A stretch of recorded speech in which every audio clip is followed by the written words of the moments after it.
Hello and welcome to Ruckosaurus Rex, the channel where we review all things dinosaur as well as other prehistoric animals. Today we're taking a look at an offering from Eofauna. We've got their Diplodocus or Diplodocus, however you pronounce it. I will probably lean towards Diplodocus because that's how I grew up pronouncing this dinosaur. Diplodocus used to be, it held the title for longest known dinosaur for many years.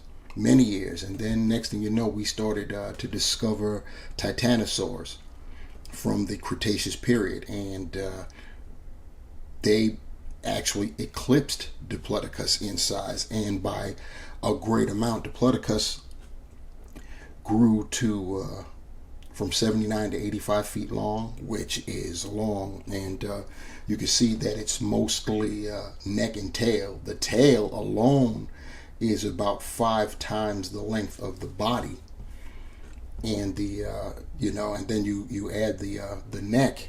That's a lot of length there. Diplodocus lived in the late Jurassic about 161 to 145 million years ago, and it lived alongside several other sauropods, which you have to wonder how did all of these giants survive, and was there enough food? There had to have been if they existed all those millions of years in a row. I mean, Diplodocus alone, 161 million to 145 million years ago. That is a lot. You're talking about 16 million years. Wow. And it lived alongside Apatosaurus, Camarasaurus, Barosaurus, and Brachiosaurus. And all of those guys were pretty big. Camarasaurus was the smallest of the lot, if I'm not mistaken. Brachiosaurus were the tallest and the definitely the most massive of that lot. And it's just amazing that they all live together. As far as predators, they lived alongside Allosaurus and Ceratosaurus as well, just to give you an idea. And just based on that fact alone, Allosaurus probably more so than Ceratosaurus, because Ceratosaurs were smaller than Allosaurus. I still have to believe that Allosaurus ran in packs, gangs, or whatever title for their groupings they'd get classified as, because there's no way that a single allosaur could take down any full-grown sauropod from the late Jurassic. No way.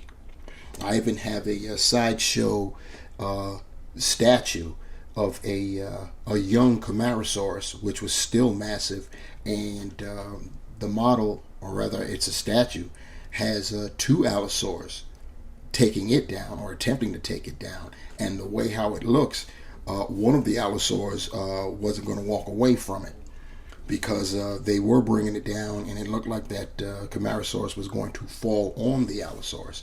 But that's a story for another time. We're talking about the Diplodocus here by Eofauna.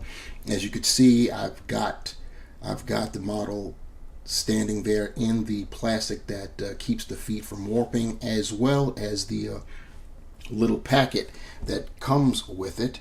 So let's see what we got here. Like I said, this prevents the feet from warping, so we'll get rid of that for now.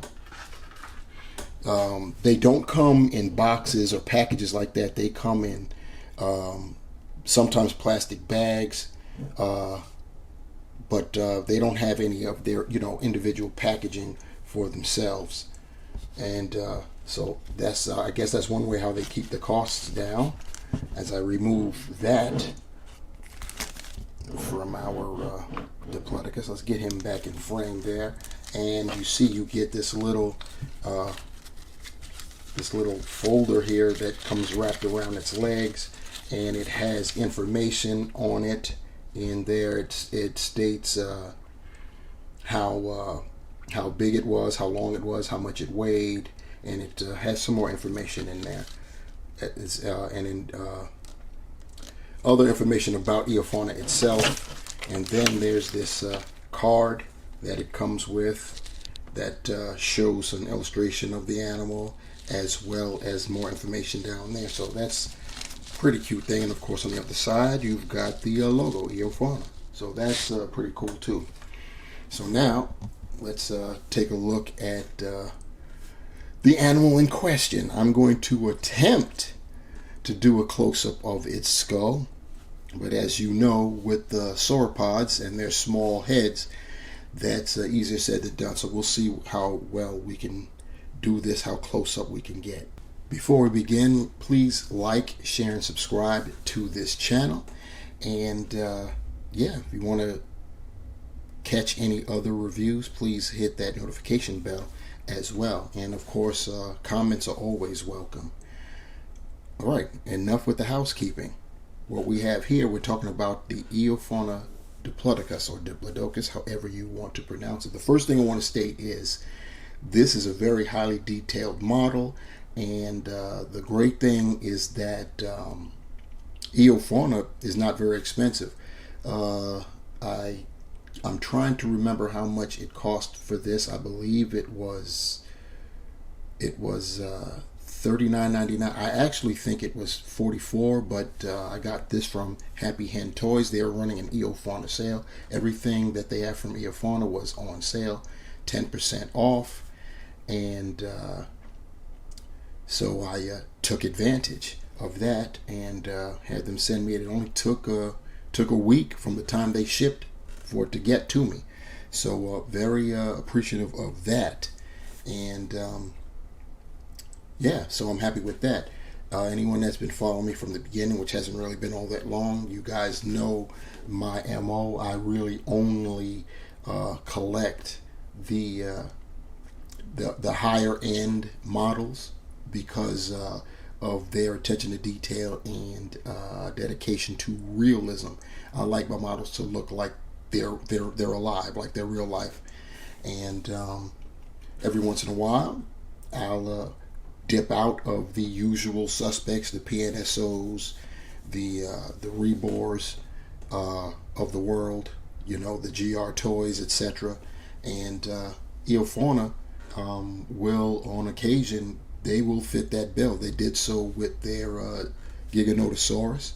Had to get that model. That model just looks fantastic. Looks absolutely great, and I can say the same for Diplodocus here. So without further ado, let's check out our long-necked sauropod here. So looking at the head, and once again, these sauropod heads, pretty small, but trying to get close up without blurring out on you guys. You can see that head. The mouth is open, so nice touch there. The mouth is partially open, so you could see there's some detail in that mouth. You could see that they, meaning Eofauna, did stick to some detail and painted the inside of the mouth, so it looks kind of pink there. And I'm trying to look to see if those are. If you look on the upper mouth, oh, looks like I'm about to lose it.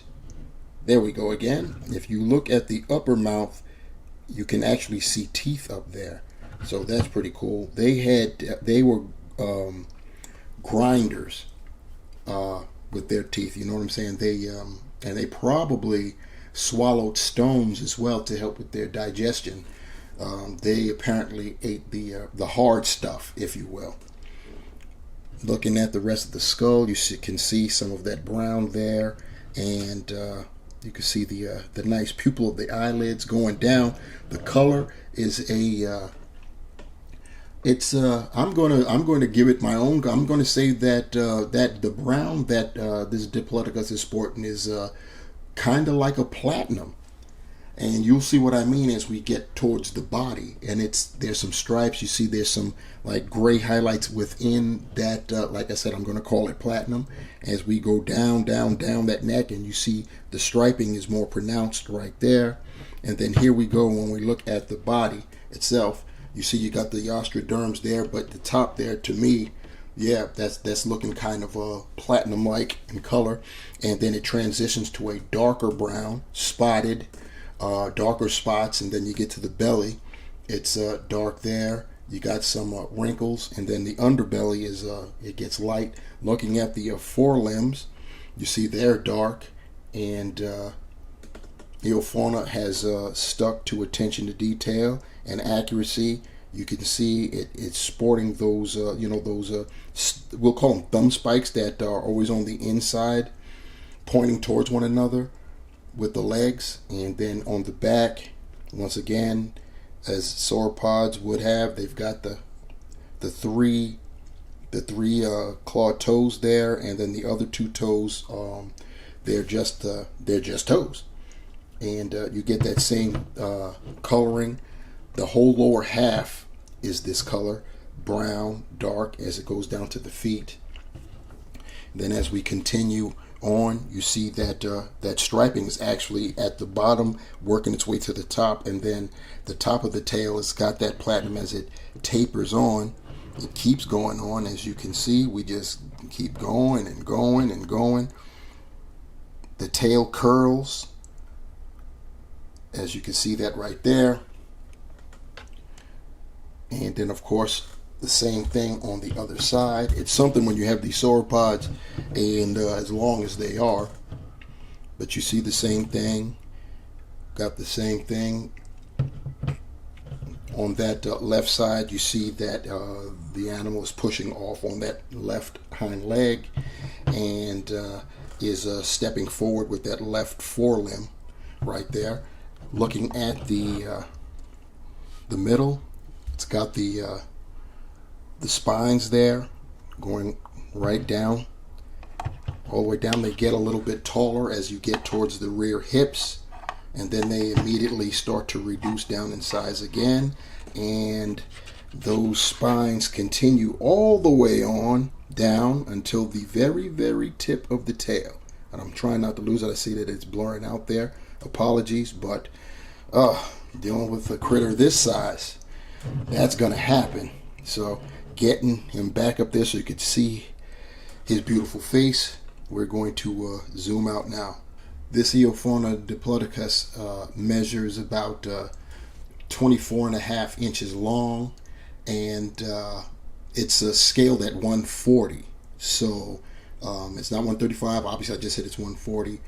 You do your calculations to see what it would be if it were a living creature. At that scale, at that length in inches, it would represent an animal that's about 85 feet long. So the accuracy in terms of the length is there at 140 scale.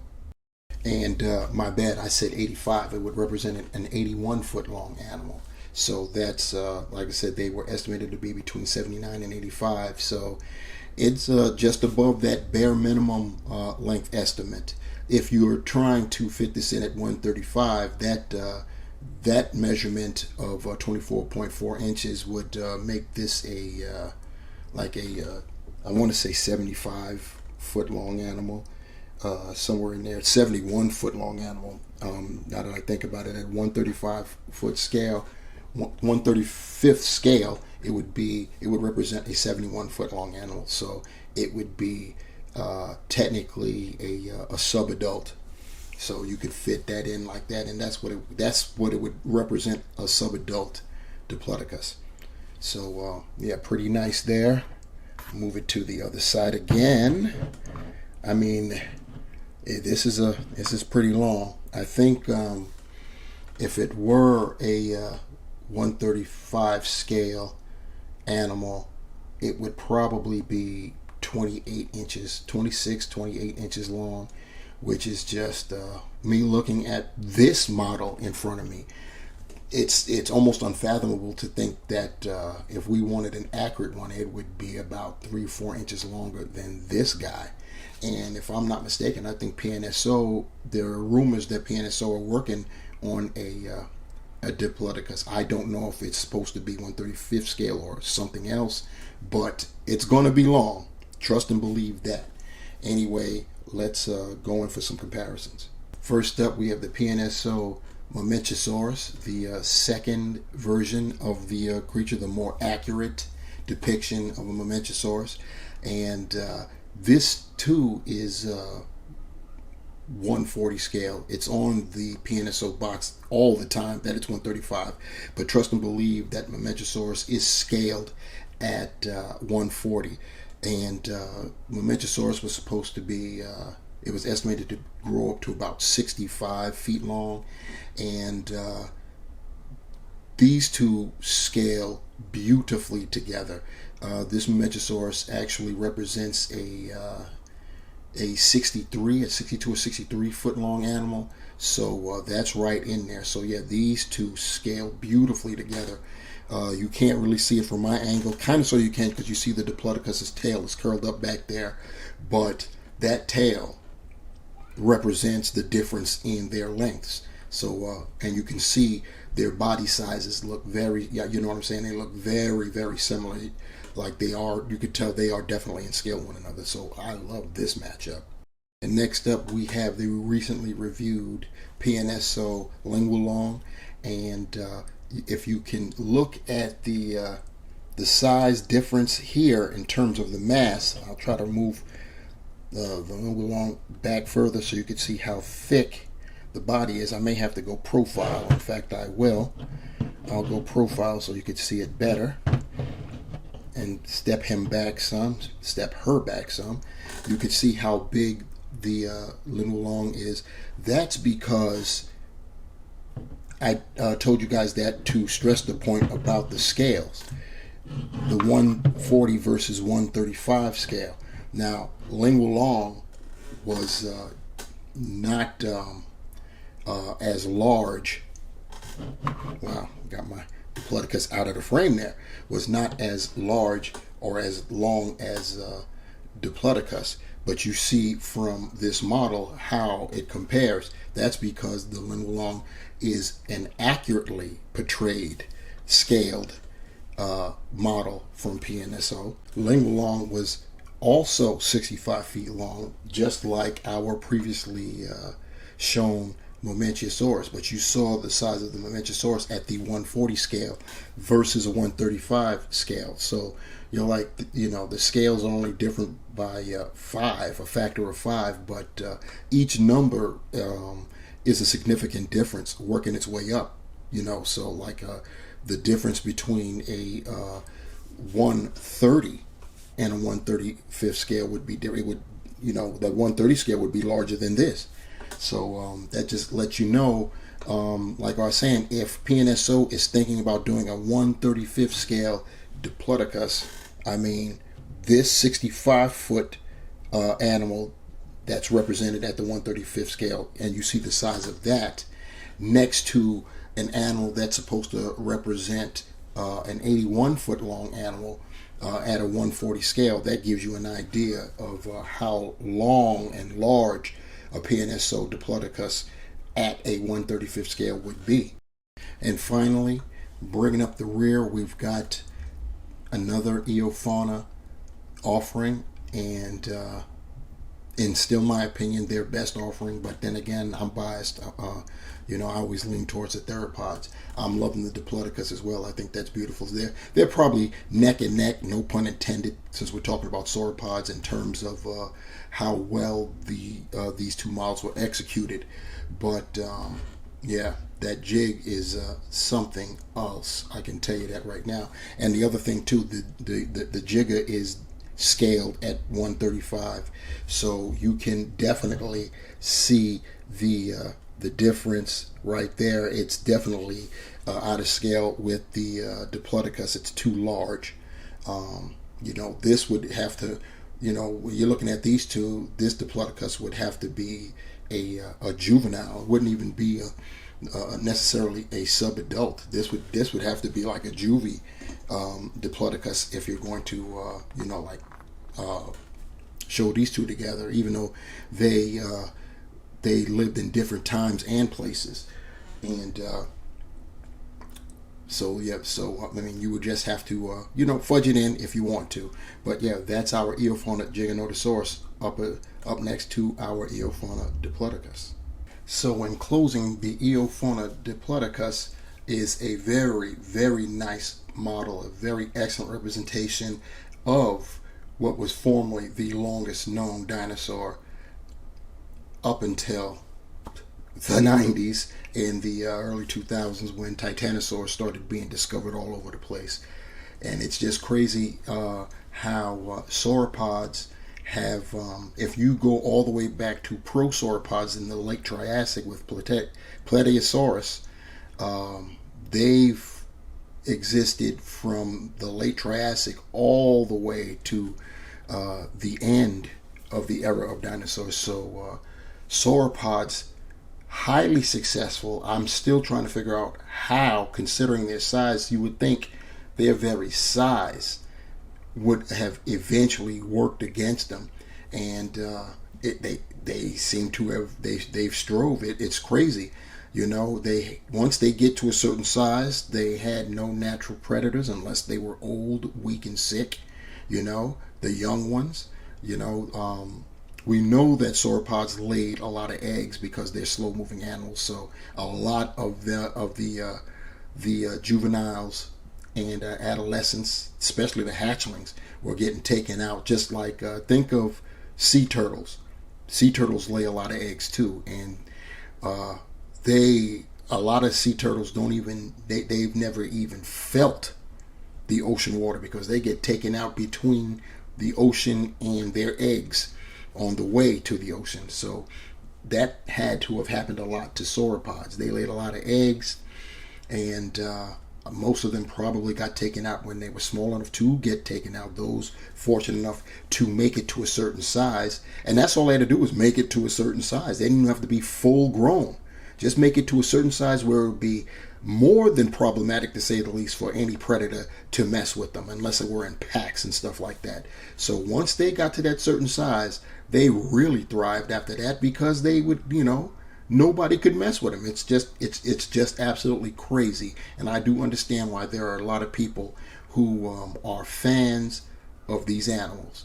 That fact alone is just, it's incredible to me.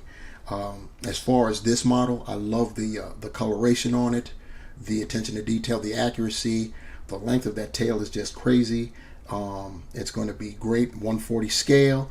I will find a way to, as always, fudge it in my displays and collections, just like I had to do with the Mamenchisaurus, and how I had to do with other animals that are of a larger scale, like my Wangosaurus, or excuse me, a Wangatitan, and other animals like that. My Giraffatitan is, which I may have shown that once or twice, but that's a pretty large animal too. And yeah, sauropods, boy, gotta love them.